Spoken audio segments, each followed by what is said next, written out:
Salut tout le monde, j'espère que vous allez bien. Aujourd'hui, on se retrouve pour analyser le Bitcoin. On va aussi aller voir l'Ethereum juste là qui est plutôt intéressant. On est revenu un petit peu plus haut que la zone que je m'attendais pour shorter, que je vous montrais dans la dernière vidéo. Donc on est revenu un petit peu plus haut, on est revenu au-dessus de la mèche qu'on avait juste ici, là, la même chose pour le Bitcoin. Mais c'est pas si grave, ça reste qu'on est pas mal dans le même, c'était pas mal la même zone que je m'attendais. Je m'attends toujours à des plus bas du côté du Bitcoin. Après ça, on va aller voir l'injective, le Solana, qui est plutôt intéressant. On est encore dans ce genre de triangle de compression-là qu'on devrait venir chercher. Sûrement un côté, pour après ça venir chercher l'autre. Ou si jamais on vient chercher ce côté-là avant, sûrement qu'on va venir après ça chercher la liquidité au nord. Et également, on va aller voir le APT qui est plutôt intéressant et le OP qu'on accumule quand même pas mal de liquidité au sud, juste là. Donc, si on commence directement par le Bitcoin, en gros, dans la dernière vidéo, je vous avais montré la zone qu'on avait juste ici, qui était plutôt intéressante pour tenter des shorts, donc cette zone-là ici. Finalement, qu'est-ce qui est arrivé, c'est qu'on a passé au-dessus juste là. Donc, on est venu swap la liquidité au-dessus de ces deux highs-là. Donc, ça, sincèrement, je m'en attendais moins parce que je trouvais vraiment que cette zone-là était vraiment la plus pertinente avec la trend qu'on avait ici. On avait également un énorme support, donc je m'attendais vraiment à ce que le high qu'on a si j'enlève ça ici, le high qu'on a juste là ici, allait te protéger. Finalement, qu'est-ce qu'on est venu faire? On est venu faire une mèche pour revenir à l'order block qu'on avait juste ici. Donc, je pensais pas que cet order block-là allait être vraiment pertinent, mais finalement, ça a été le cas. Euh, on s'est bien fait rejeter par la suite. Et qu'est-ce qu'on peut voir? C'est que si on va en H1, on est maintenant passé bearish en H1. Donc, on a eu un boss juste là. Donc, ça, en gros, qu'est-ce que ça veut dire? C'est simplement qu'on a eu un changement de la structure. Donc, ici, on était haussier juste là. Donc, ici, on est haussier. On est également haussier là. Boum. Et là, boum, on passe baissier juste là, à mon avis. Et on devrait effectuer des plus bas ici pour venir chercher le low qu'on a juste là. Donc pour moi, si on a un high à protéger, ça va être vraiment lui ici. Puis je m'attends pas à ce qu'on vienne passer au-dessus de cette mèche-là. Donc si jamais on va passer au-dessus de cette mèche-là, ça voudrait simplement dire qu'on devrait venir chercher après ça le high qu'on a ici. Je ne m'attendrai pas à ce qu'on vienne faire quelque chose comme ça ici pour se faire des plus bas. Je pense que ici, ça peut être vraiment notre top. En plus, on regarde en daily. On s'est bien fait rejeter en daily juste là, de la zone en H4. Donc, ouais, je pense que ça fait du sens de target des plus bas ici et de venir chercher l'order block en daily qu'on a juste là ici, qui est le niveau le plus pertinent à tenir si vous êtes bullish puis que vous attendez à un ATH du côté du Bitcoin. Il faut vraiment tenir ce niveau-là ici, vu qu'on avait, bon, on peut enlever ça ici, donc vu qu'on avait ici une trendline juste là, qu'on était venu liquider, donc ça fait vraiment du sens que cette zone-là, juste là, soit la plus pertinente à tenir. Donc si jamais on ne tient pas ça ici, qu'on passe en dessous, on peut venir target toutes le lot qu'on a ici, également ce lot-là. Donc ça va être super important. Mais sinon, c'est ça, à court terme, je m'attendrais peut-être à prendre un short dans cette région-là ici. Peut-être venir shorter dans ce mouvement haussier-là. Donc, par exemple, on pourrait venir chercher les high qu'on a ici pour après ça faire des plus bas. Je trouve que ça fait quand même pas mal de sens. Et après ça, comme que je vous dis, là, venir chercher les lows qu'on a ici. Donc, ici, on aurait sûrement un super short à prendre pour venir target les lows qu'on a juste là ici. Du côté de l'Ethereum, c'est également très intéressant parce que je vous avais également montré dans la dernière vidéo l'order block qu'on avait juste ici, que finalement, il n'a pas tenu. On peut voir qu'on est venu faire deux mèches juste là au-dessus. Donc finalement, ce order block-là n'a pas tenu. Mais c'est pas si grave parce que même si on va en H4, on peut voir qu'on avait un autre order block juste au-dessus ici avec le mouvement haussier qu'on était venu mitigate un peu juste là ici avec le mouvement haussier qu'on a eu là. Donc c'est pour ça que je m'attendais à ce que ce high-là soit protégé, même celui-là ici. Mais finalement, on est revenu dedans, puis on a fait des plus bas qui confluent avec le Bitcoin qu'on est revenu chercher ça ici. Donc c'est pas si grave, ça veut juste simplement dire que on est venu chercher un petit peu plus haut que qu'est-ce que je m'attendais du côté d'Ethereum. Mais comme sur le Bitcoin, on est venu faire un changement de la structure en H1 juste là ici. Donc on a un boss. Donc je m'attendrais également sur l'Ethereum à ce qu'on vienne chercher le lot qu'on a juste là. Donc les shorts que je voudrais prendre, donc les positions que je voudrais prendre en levier, ça serait si on revient dans ce niveau-là. Ça pourrait être intéressant là, si j'ai une confirmation juste là pour venir target c'était plus bas là. Ça serait vraiment un très très bon trade à mon avis. Également, on peut voir qu'on commence vraiment à accumuler pas mal de liquidités juste là. Donc d'après moi, ça c'est vraiment ce mouvement-là ici, c'est vraiment juste pour accumuler encore plus de liquidités. Donc le rebond qu'on a eu ici, pour après ça, comme que je montre depuis pas mal de vidéos, de venir chercher le gros support qu'on a ici, donc de venir en dessous de ce support-là. Et après ça, de voir jusqu'où que ça nous amène. Je m'attendrais qu'on pourrait revenir vers les 1780, qui est le gros mouvement baissier euh, qu'on a juste là en weekly. Euh, mais également, qu'est-ce que je trouvais pertinent, c'était qu'on avait quand même un petit order block qu'on avait juste ici. Donc ici, on avait un petit order block qui avait été retesté un peu juste là avec la mèche qu'on a eu ici. Mais par exemple, le niveau à partir de ça ici, ça n'a pas été retesté.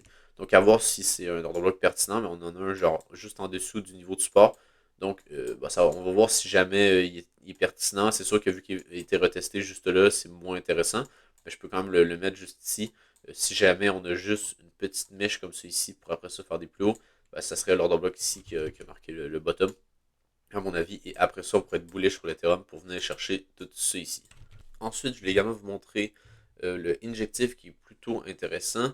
Parce que en gros, ici, qu'est-ce qu'on peut voir, c'est que sur le dernier mouvement aussi qu'on a eu juste là, on est venu liquider une trendline juste ici. Donc pour moi, si on a à avoir des niveaux plus bas sur le injectif, donc des niveaux plus bas ici, qui correspondrait avec le Bitcoin qui fait également des niveaux plus bas aux 49 000 $, on aurait un high protégé qui serait juste là. Donc pour moi, si on passe au-dessus de ce high-là, ça voudrait dire qu'on est pas mal plus bullish sur l'injectif. Je pense qu'on peut venir target, même je vous dirais un ATH, si jamais on casse ce high-là. Mais pour l'instant, ce n'est pas vraiment le cas. On s'est fait bien rejeter juste là. On est revenu dans l'order block daily qu'on avait juste ici. Si je reviens en daily, on peut voir juste là, on a un order block daily. On est revenu dedans parfaitement. Et après ça, qu'est-ce qu'on peut voir? C'est que on avait une mèche juste là qui est revenue retester parfaitement l'order block daily qu'on avait juste ici. Donc maintenant que ça c'est retesté, ça voudrait dire que techniquement la mèche qu'on a ici devrait être protégée. Donc après ça, qu'est-ce qu'on pourrait aller voir? C'est en plus petit time frame. On avait en 2 heures. Donc, si on prend compte que ça ici, ça devrait être protégé, on est en avant 2 heures, un order block hyper pertinent juste là. On est venu casser la structure juste ici. Également, on avait une belle position à prendre en 15 minutes.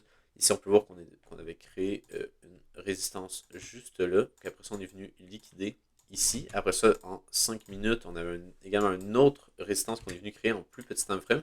Donc, une fois qu'on est venu faire comme la déviation ou la liquidation, peu importe, au-dessus de la résistance, on est venu créer une autre distribution. Parce que ça ici, c'est une distribution, si je remets ça support résistance, ça c'est une distribution en plus haut time frame. On peut voir que ça c'est une distribution genre H1 peut-être. Ouais, ça c'est une distribution peut-être H1 ou 30M. Ouais, 30M ça fait du sens. Donc ça c'est une distribution 30M. Mais ici on avait également sur le top une autre distribution en 5e je dirais. Donc ouais, ici on peut bien la voir avec littéralement la même chose qu'on a eu en plus haut time frame. Donc ici on a création d'une résistance qu'on vient liquider juste là et après ça on va faire le changement de la structure. Donc ici on avait vraiment des belles positions à prendre sur l'injective en short sur ce niveau-là qui était dans un order block 2 heures qu'on avait juste ici. Donc vraiment c'était assez pertinent à mon avis pour après ça target des plus bas ici. Donc ici on aurait sûrement un excellent risk reward. Même venir target juste ces lows là ici, on aurait un très très bon risk reward. Donc, pas mal de profit quand même, mais bon, c'est quand même pas si grave parce que même si on n'a pas pris le premier mouvement, on n'a pas pris la première position, ça ne veut pas nécessairement dire qu'on ne peut pas prendre les autres. Donc, ici, par exemple, si on a un rebond, je trouve que ça serait assez pertinent de tenter un short ici ou là. Ça va dépendre de quel niveau qui tient, on ne peut pas vraiment savoir d'avance. Mais ces deux niveaux-là pourraient être assez pertinents pour après ça venir chercher les plus bas qu'on a ici. Également, qu'est-ce que j'aime, c'est le fait que ça conflue avec le high time frame qui est baissier juste là sur l'injective. On peut clairement voir que c'est baissier et que la structure ici, on a un high daily juste là et un low daily juste là. Donc tant qu'on ne vient pas casser ce high là, on est baissier sur l'injectif. Puis tant qu'on vient, la target, ça serait ici en gros. Donc tant qu'on ne vient pas casser ce high là, la target c'est ça ici sur l'injectif, donc les 13$. Et même on devrait, si on revient en weekly, on devrait revenir chercher le gros niveau juste là ici. Également, si on va sur Injective USD, puis qu'on va sur ce ticker-là qui va nous montrer toute la price action, qu'est-ce qu'on peut voir ici? C'est qu'on avait vraiment, ici, qu'est-ce qu'on peut voir? C'est qu'on avait également une petite résistance, juste donc avec toutes les mèches qu'on avait ici, on avait une résistance qu'on était venu conforter juste là avec ces deux touches-là. Et après ça, on est venu faire des plus hauts. Donc, ce niveau-là est vraiment impertinent parce que ici, les retail ils ont shorté ou ils ont vendu. Et après ça, la smart money a pu racheter dans ce niveau-là. Donc, pour moi, le lot qu'on a juste là ici devrait être protégé. Donc, ce lot-là devrait être protégé en high time frame. On ne devrait pas passer en dessous vu qu'ici, on avait vraiment une résistance puis on est venu la conforter juste là. Donc, vraiment, le lot qu'on a ici devrait être protégé vu que les institutions ont pu vraiment injecter des positions longues. Puis le lot qu'on aurait là devrait être protégé parce qu'ils n'ont pas passé leur position en négatif. Donc ici, ce lot-là devrait être protégé, puis on devrait peut-être venir chercher ce niveau-là, mais après ça, on devrait faire des plus hauts. Donc si jamais on vient chercher ce niveau-là, ça va être une excellente opportunité, à mon avis, pour racheter du injectif et après ça faire des plus hauts. Donc moi, c'est clairement ça que je vais faire ici. Mais pour l'instant, pour moi, c'est pas vraiment intéressant à court terme. Donc également, qu'est-ce que je vais montrer, c'est le fait que ici, qu'est-ce que je vais montrer en low time frame, qu'est-ce qu'on a ici, ça reste que si on est vraiment baissé sur le Bitcoin et qu'on effectue des plus bas sur l'injectif, si jamais on a un short juste là, on pourrait même garder un TP jusqu'à ici ou même jusqu'à là. parce que ça reste que ici on a quand même eu une belle distribution juste là, qu'on est venu retester en daily. Après ça, on est venu retester l'order block. Donc ça ferait du sens que le high qu'on a ici soit protégé. Et qu'après ça, quand on rentre en short ici, ben, ça soit un top qui dure quand même pas mal de temps, vu que la structure daily, elle est baissière. Donc ici, on s'attend à des plus bas en général. Donc après ça, ça va être quoi la structure en plus petit time frame pour venir chercher ce plus bas-là, on peut pas vraiment savoir. Genre, par exemple, ça peut être quelque chose comme ça. Mais on peut quand même anticiper, puis ça serait vraiment très dur à trader. On peut quand même anticiper le fait que ici, ça pourrait être un high qui serait protégé à long terme, et que ici, on vienne juste venir chercher l'order block H4, pour après ça, ici, venir faire des plus bas, on peut faire quelque chose comme ça, par exemple, et là, ce serait beaucoup plus facile à trader, parce qu'on aurait vraiment juste une tendance. Mais ça peut également, comme que je vous dis, faire ça comme ça ici, réaccumuler la liquidité, venir la chercher, pour après ça, peut-être faire ça comme ça ici, et là, faire des plus bas. Donc ça se peut également, mais je pense que ici, le plus probable, avec ce qu'on voit sur le Bitcoin, c'est de continuer la tendance ici à moyen terme et de venir chercher les lots qu'on a ici. Également du côté du Solana, ça ne va pas vraiment bouger. Dans la dernière vidéo, je vais montrer deux scénarios qui étaient probables. Le premier, c'était qu'en gros, on n'avait pas ce trend de compression-là, qu'on avait simplement une trendline juste là ici qu'on est venu liquider pour après ça venir chercher l'order block daily, qu'on a eu un très beau rejet en même temps du Bitcoin qui a eu son rejet sur son order block H4. Donc juste là ici, je parle en 4 heures sur le Solana, on peut bien voir qu'on a eu le rejet depuis l'order block daily qu'on avait juste là. Et donc, en gros, ici, on avait ce l'order block daily. Puis le premier scénario, c'est qu'on revienne dedans pour après ça faire des plus bas et venir chercher la trendline qu'on avait juste là ici. Donc, la target minimale, c'était la trendline qu'on a ici. Donc, de passer en dessous ici pour après ça soit faire des plus hauts ou ben, faire des plus bas.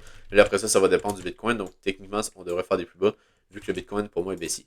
Donc ça, c'était la première target, la premier scénario plutôt. Le deuxième, c'était qu'on avait un triangle de compression juste là ici et qu'on devrait, d'habitude, les triangles de compression viennent chercher le haut pour après ça venir chercher le bas, ou le bas pour après ça venir chercher le haut. Donc c'est ça que je m'attendrais. Pour que ce soit baissier, on devrait venir chercher l'order block weekly qu'on avait identifié juste là avec l'order block H4 qu'on peut aller chercher en plus petit time frame.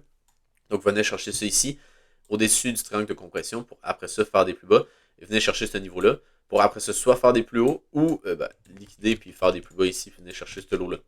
Donc c'est vraiment les deux scénarios, sincèrement, je ne sais pas c'est lequel qui va se dérouler, mais pour moi, juste se faire rejeter ici pour venir chercher la trendline, c'est quand même très envisageable. Puis après ça, quand on va venir chercher ça ici, ça va être de voir qu'est-ce que le Bitcoin va nous faire. Mais techniquement, on va être plutôt bearish, même si on vient chercher ce niveau-là, vu que le Bitcoin également devrait être dans une structure bearish. Mais ça ne veut pas dire qu'on pourrait peut-être faire un rebond ici, par exemple, quelque chose comme ça, et après ça faire des plus bas. C'est juste que à court terme, ici, on pourrait avoir un rebond, mais ça reste que ce lot-là n'est pas nécessairement protégé du côté du Solana.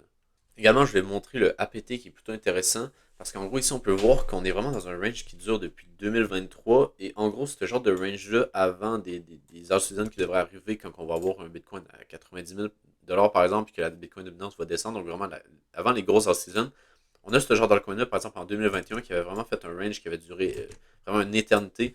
On peut aller, par exemple, voir le Chiliz qu'on avait eu, je crois que c'était sur Coinbase, qu'on pourrait peut-être aller voir. C'était pas sur Coinbase. Donc peut-être qu'on pourrait aller voir sur un autre exchange, peut-être sur Binance, on peut le voir juste là. Donc sur Binance, qu'est-ce qu'on peut voir? On avait un range juste là ici qui datait de septembre 2019 jusqu'à novembre 2020, puis quand on a vu le bull run en 2021. Donc avant ça, qu'est-ce qu'on peut voir? On avait un énorme range.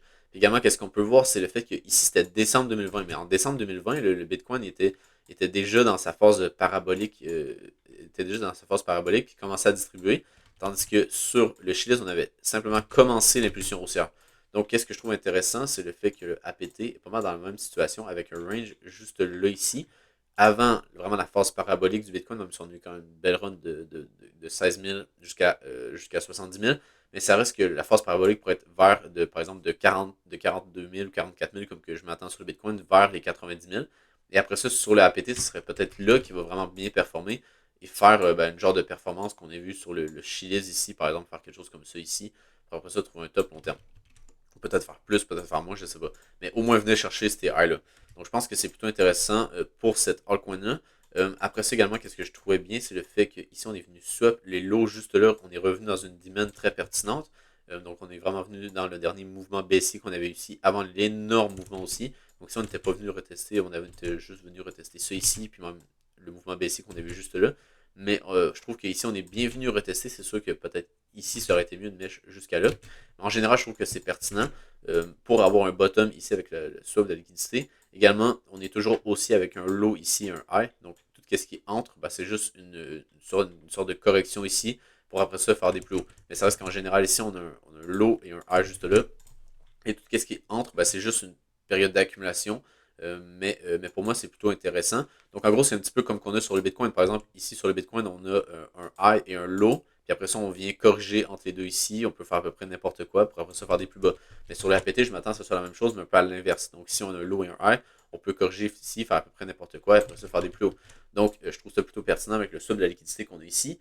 Et ben, je m'attendrai après ça à ce qu'on pourrait être bullish, même à court terme ici en daily. On est venu réaccumuler, donc on est venu distribuer juste ici avec la création d'une résistance qu'on est venu liquider. Après ça, on est venu chercher le niveau de liquidité de la distribution.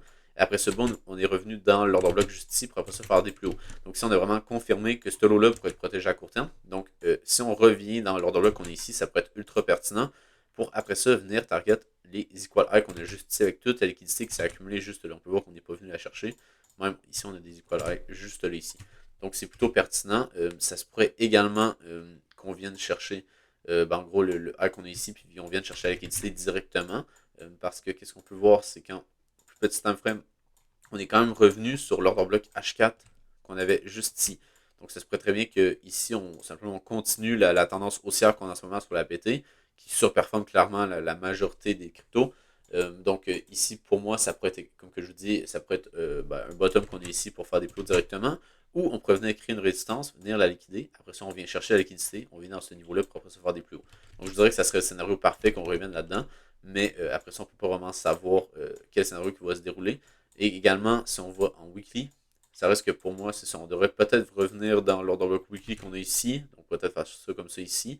Mais en général, je pense qu'on va venir chercher les highs qu'on a juste là. Je trouve ça plutôt pertinent du côté du APT. Ensuite, je vais également vous montrer rapidement l'OP parce que je trouve qu'il est plutôt pertinent en weekly. On peut voir clairement qu'on est simplement bullish avec un low, un high, un low, un high, après ça un low, puis un high juste là. Donc on a simplement corrigé ici et on pourrait être très bien dans ce genre de phase-là qu'on fait simplement corriger pour après ça faire des plus hauts. On fait un petit peu la même chose ici, corriger pour après ça faire des plus hauts. On a vu un peu la même chose sur EGLD, si vous vous en souvenez, durant le dernier bull run. Je peux vous montrer juste là, si on a le graphique, on a le juste là ici. Donc, qu'est-ce qu'on peut voir, c'est que ici c'est un petit peu plus parabolique, là, mais ça reste qu'on a vu le listing juste là. Après ça, on avait bien redescendu ici vers les 70 dollars, vers les 0,70 dollars plutôt. Après ça, on a vu un mouvement aussi, on avait corrigé. Après ça, on a vu un autre mouvement aussi, on avait corrigé un autre mouvement aussi. Et après ça, on a eu le bear market. Donc, en gros, on avait vraiment une structure qui était haussière comme ça ici, jusqu'à temps qu'on ait le bear market. Et là, on a eu une structure baissière. Puis on peut voir que le GD s'est pas vraiment relevé. Là. On est à peu près sur les mêmes niveaux que durant le bottom du bear market. Mais, en gros, qu'est-ce que je vais vous montrer, c'est que le OP est un petit peu dans le même scénario qu'ici, on a simplement une structure haussière. C'est sûr que c'est moins parabolique que le GLD. Mais en général, je trouve ça plutôt clean pour simplement venir target ces highs-là. En plus, on est quand même, si on va en monthly, on est quand même dans une zone intéressante. Si on prend par exemple un range de ce low-là à ce high-là, on est clairement en dessous des 50%. Si même on prend par exemple les Fibo comme ça ici, puis on prend pour les mettre en logarithmique, on peut voir que les 50% du range est juste là ici. Et là, on est vraiment dans une zone qui est vraiment très très basse. Donc, juste en général, si on regarde pour l'investissement à long terme, on est dans une zone assez intéressante à mon avis. Également, on est venu sur la liquidité en dessous des lots qu'on avait juste ici. Donc, on avait des equal lows. Puis, on est venu protéger le lot qu'on avait ici qui était vraiment le plus important parce que ce lot-là était venu retester l'ordre bloc qu'on avait juste ici. Donc, techniquement, ce lot-là devrait être protégé. Donc, maintenant, celui-là ici devrait être protégé vu qu'il est venu retester celui-là ici. Et maintenant, on devrait venir faire des plus, à mon avis, du côté du OP. C'est sûr qu'après ça, on a le Bitcoin qui est baissier. Donc, peut-être qu'à court terme, qu'est-ce que je pensais, c'est qu'on pourrait peut-être revenir chercher la liquidité qu'on a accumulée juste ici. Donc, on a une genre de grosse trendline juste là ici. On ne peut pas vraiment la voir, mais peut-être quelque chose comme ça ici. C'est sûr qu'il y a des mèches en dessous. En général, ici, on a une trendline juste là. Donc, pourquoi pas revenir, par exemple, en dessous de la trendline pendant que le Bitcoin corrige à 44 000, par exemple. Et après ça, faire des plus hauts, revenir chercher, par exemple, les lows qu'on a ici. Donc, ça serait quand même une correction, là, si on regarde ici, de moins 25%. Ça ferait du sens. Donc, l'OP qui est un petit peu plus fort que le Bitcoin. Donc, on pourrait, par exemple, revenir en dessous de la trendline, comme ça ici. Et après ça, faire des plus hauts. Donc, ça serait plutôt pertinent. Également, l'autre option, ça serait, par exemple, de venir chercher le lot qu'on a ici, sans venir chercher le lot qu'on a là. Donc, pourquoi pas faire ça ici, comme ça, et après ça, faire des plus hauts. Ça pourrait être également une autre possibilité. En général, je le trouve plutôt intéressant, le OP en monthly, juste le fait qu'ici, on est bullish, juste là, ici. Donc, pourquoi pas venir après ça chercher des niveaux plus hauts, parce qu'on reste vraiment bullish en monthly. Donc, si vous avez aimé la vidéo, n'hésitez pas à vous abonner sur Twitter ainsi que sur YouTube. Sinon, je vous souhaite une bonne journée et on se retrouve pour une prochaine vidéo. Bye!